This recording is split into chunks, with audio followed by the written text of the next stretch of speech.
नमस्कार, मी बागेश्री पारनेरकर. आकार DG9च्या news and views bulletin मध्ये सगळ्यांचं मनापासून स्वागत करते. महत्त्वाच्या बातम्यांचा आढावा आपण या बुलेटिनच्या माध्यमातून घेत असतो. आजची आपली पहिली बातमी आहे नागपूर हिंसाचार संबंधी. नागपूर शहरात काल रात्री मोठ्या प्रमाणात हिंसाचार झाला. औरंगजेबाच्या कबरीच्या मुद्द्यावरून वातावरण चांगलंच तापलं होतं. दोन गटांमध्ये तुफान दगडफेक झाली. हिंसक झालेल्या जमावाने रस्त्यावरील वाहनांची तोडफोड केली, वाहनांना आगी लावल्या. औरंगजेबाच्या कबरीचा मुद्दा हा काल राज्यभरात चांगलाच तापला होता. त्यावरून हा सगळा राडा झाला. काल विश्व हिंदू परिषद आणि बजरंग दल या हिंदुत्ववादी संघटनांनी राज्यभरात औरंगजेबाची कबर हटवण्याच्या मुद्द्यावरून आंदोलन केलं. नागपूरच्या महाल भागात अनियंत्रित जमावाला पांगवण्यासाठी पोलिसांना बळाचा वापर करावा लागला. दगडफेक करणाऱ्यांना रोखताना पोलीसही जखमी झाले. दगडफेकीच्या घटनेत 8 ते 10 पोलीस जखमी झाल्याची माहिती आहे. आग विझवण्यासाठी आलेले अग्निशमन दलाचे 4 जवानही जखमी झाले. जमावाने तिथे असलेला JCB सुद्धा पेटवून दिला. नागपूर शहरात आज तणावपूर्ण शांतता आहे. आता संवेदनशील असलेल्या महाल भागात मोठा पोलीस बंदोबस्त तैनात करण्यात आलाय. पोलिसांनी कोम्बिंग ऑपरेशन राबवत जवळपास 50 जणांना घराघरातून ताब्यात घेतले. मुख्यमंत्री देवेंद्र फडणवीस यांनी राज्यातील जनतेला शांतता बाळगण्याचं आवाहन केले. पोलिसांवर जर कोणी हल्ला करत असेल तर ते अत्यंत गांभीर्याने घेतलं जाईल असं सुद्धा देवेंद्र फडणवीस म्हणाले. नागपूरमध्ये पोलिसांनी कलम 144 लागू केलाय. 5 पेक्षा अधिक लोकांच्या एकत्र येण्यावर बंदी आहे. त्याचबरोबर अनेक भागात पोलीस बंदोबस्त तैनात करण्यात आलाय आणि 144 कलम लागू आहे. ते भाग कोणते आहेत तेही पाहूया. कोतवाली, गणेशपेठ, तहसील, लकडगंज, पाचपावली, शांतीनगर, सक्करदरा, नंदनवन, इमामवाडा, यशोधरानगर, कपिलनगर या भागात संचारबंदी आहे. यानंतरची बातमी एसटीने प्रवास करणाऱ्यांसाठी महत्त्वाची आहे. एसटी प्रवास करताना काही वेळा तांत्रिक कारणाने बसेस बंद पडतात. अशा वेळी त्याच मार्गावरून येणाऱ्या बसेसमधून प्रवास करण्याची मुभा असते. परंतु अनेकदा त्याच मार्गावरून उच्च श्रेणीची बस आल्यास तिकिटाचा फरक वसूल केला जात होता. आता इथून पुढे बस वाटेत बंद झाल्यास पुढील बस उच्च श्रेणीची असली तरी तिकिटाचा फरक आकारण्यात येणार नाही. त्याच तिकिटावर एसटीतून प्रवास करायला मिळणार आहे. राज्य परिवहन महामंडळाच्या बसेस अनेकदा काही कारणाने बिघडल्यास किंवा अपघात झाल्याने बंद पडल्यास प्रवाशांचा नाहक खोळंबा होत असतो. अशा वेळी प्रवाशांना त्रास होऊ नये म्हणून त्याच मार्गावरील महामंडळाच्या पुढील बसने प्रवास करण्याची अनुमती दिलेली आहे. परंतु ही बस उच्च श्रेणीची असली तर त्यातून त्याच तिकिटात प्रवास करता येत नव्हता. पण आता उच्च श्रेणीच्या बसेसमधून प्रवास करताना तिकीट भाड्याचा फरक वसूल करू नये असे आदेश एसटी महामंडळाने जारी केलेत.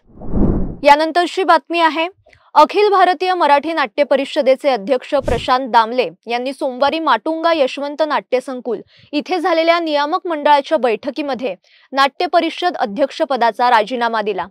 कामाच्या ताणामुळे दामलेंनी हा निर्णय घेतल्याची माहिती आहे. मात्र बैठकीमध्ये हा राजीनामा नामंजूर झाल्याने त्यांनी अध्यक्षपदी कायम राहण्याचा निर्णय घेतलाय. नाट्य परिषदेमधील वादामुळे हे राजीनामा नाट्य घडल्याची कुजबूज असली तरी प्रशांत दामले यांनी राजीनाम्यासाठी कोणताही वाद कारणीभूत नसल्याचं स्पष्ट केलं. दामले यांनी नाटकांच्या दौऱ्यामुळे नाट्य परिषदेच्या कामासाठी पुरेसा वेळ देणं शक्य नसल्याचं सांगितलं होतं. तसंच त्यांचं वय 64 असल्याने नाट्य परिषदेच्या कार्यालयात रोज येणं शक्य नसल्याचं त्यांनी स्पष्ट केलं. मात्र दामले यांनी कामाची जबाबदारी वाटून देणं अपेक्षित असून त्यांच्यावर कामाचा ताण येऊ नये अशी काळजी घेण्यात येईल असा दिलासा नियामक मंडळ सदस्यांनी दिल्याने हा विचार बदलल्याचं त्यांनी सांगितलंय. यानंतरची बातमी आहे लाडक्या बहिणींसंदर्भात.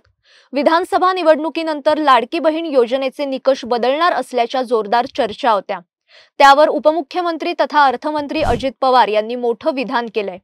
या योजनेत काही बदल करणार असल्याचे संकेत सुद्धा अजित पवारांनी दिलेत.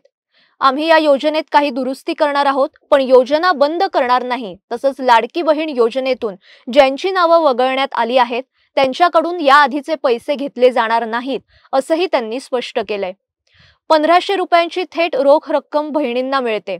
महिला सक्षमीकरणाचं एक मोठं पाऊल सरकारने उचललंय. विधान परिषदेत गटनेते प्रवीण दरेकर यांनी परवाच एक घोषणा केली. ती घोषणा माझ्या वाचनात आली. लाडकी बहीण योजनेचा लाभ घेणाऱ्या महिलांना मुंबई बँक 10 ते 25 हजारापर्यंत कर्ज देणार आहे. राज्यात महिला आर्थिक विकास महामंडळासारखी संस्था आहे, जिल्हा सहकारी बँका आहेत, तसंच सहकारी बँकाही आहेत. ज्या महिलांना व्यवसाय सुरू करायचा आहे त्यांच्यासाठी लाडकी बहीण योजना जोडून कर्ज योजना तुम्ही काढा.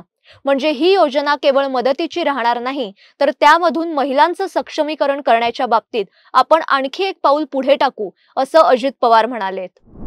यानंतरची बातमी आहे आंतरराष्ट्रीय स्तरावरची. इस्रायलने मोठा हवाई हल्ला केल्याची माहिती आहे. महिनाभराच्या शांततेनंतर इस्रायलने पुन्हा एकदा हल्ले सुरू केलेत. सोमवारी इस्रायली एअर फोर्सने अचानक गाझामध्ये हवाई हल्ला केला. यात 200 जणांचा मृत्यू झालाय. आम्ही झोपलो होतो त्यावेळी अचानक मोठे स्फोटाचे आवाज ऐकून उठलो, असं तिथल्या स्थानिकांनी सांगितलंय. इस्रायलने पुन्हा हल्ले केलेत. अमेरिकी राष्ट्राध्यक्ष डोनाल्ड ट्रम्प यांनी युक्रेन युद्ध समाप्तीसाठी रशियन राष्ट्राध्यक्ष व्लादिमीर पुतिन यांच्याशी चर्चा सुरू केली आहे. त्याचवेळी गाझामध्ये पुन्हा हे हल्ले झालेत. युक्रेन आणि गाझा पट्टीतील युद्ध रोखणं हे ट्रम्प यांचे निवडणुकीतले मुद्दे होते. मागच्या 15 महिन्यांपासून गाझा पट्टीत इस्रायल आणि हमासमध्ये लढाई सुरू आहे. पुन्हा हे हल्ले सुरू झाल्याने असं दिसतंय की ट्रम्प मध्य पूर्वेच्या शांततेसाठी गंभीर नाहीयेत. आता या हल्ल्यांच्या पार्श्वभूमीवर डोनाल्ड ट्रम्प काय निर्णय घेतायत हे पाहणं महत्त्वाचं आहे. आजच्या न्यूज अँड व्ह्यूज बुलेटिन मध्ये मी इथेच थांबते, पण अशाच महत्त्वाच्या बातम्यांचा आढावा आपण रोज घेणार आहोत. आजच्या भागात इथेच थांबते. पुन्हा भेटूया, पण तोपर्यंत स्वतःची काळजी घ्या आणि पाहायला विसरू नका आकार DG9. धन्यवाद.